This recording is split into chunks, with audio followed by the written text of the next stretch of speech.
ការសម្គាល់នៅសកម្មភាពនិងការការពារនៅទង្វើរបស់កូនមួយកូនខ្លាចគេប្រមាថតូចឲ្យគាត់រៀនច្រៀងឲ្យលឺៗពីរកូនមានចរិតអន្ទះសារគ្មានចិត្តអំណត់ឲ្យកូនលេងរូបផ្គុំបីកូនចូលចិត្តត្រមាត់ឲ្យកូនអានមេរៀនឲ្យស្ដាប់បួនកូនខ្វះភាពអំណត់ឲ្យកូនរៀនសរសេរអក្សរផ្ចង់ប្រាំកូនចូលចិត្តយំឲ្យកូនលេងគូគំនូប្រាំមួយកូនខ្វះជំនឿចិត្តឲ្យកូនឡើងបង្ហាញទេពកោសល្យដែលគេចេះប្រាំពីរកូនពឹងផ្អែកខ្លាំងប្រើឲ្យគេធ្វើការងារផ្ទះប្រាំបីកូនឆេវឆាវឲ្យកូនរៀនលេងអុកប្រាំបួនកូនមិនសូវមាត់ក៏មិនសូវប៉ិនទំនាក់ទំនងនាំកូនទៅកម្មវិធីដូចជាញ៉ាំការតាំងពិព័រណ៍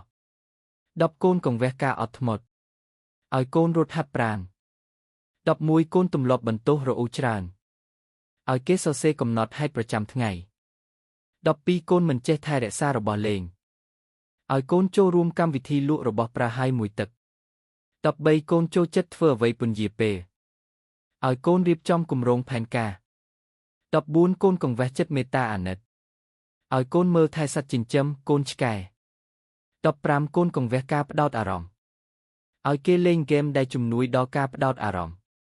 16កូនខ្លាចការលំបាកហត់នឿយឲ្យកូនលេងឡើងជញ្ជាំង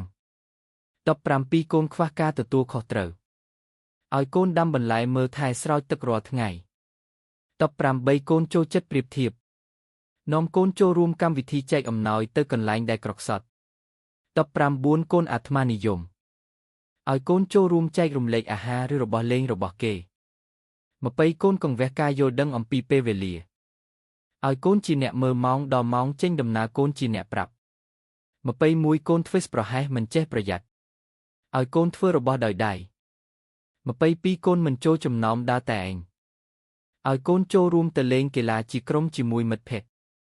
23កូនអន្ទះអន្ទែងមិនស្ងប់ឲ្យកូនអង្គុយធ្វើសមាធិ24កូនកង្វះការដឹងគុណឲ្យកូនសរសេរសម្បត្តិថ្លែងអំណរគុណ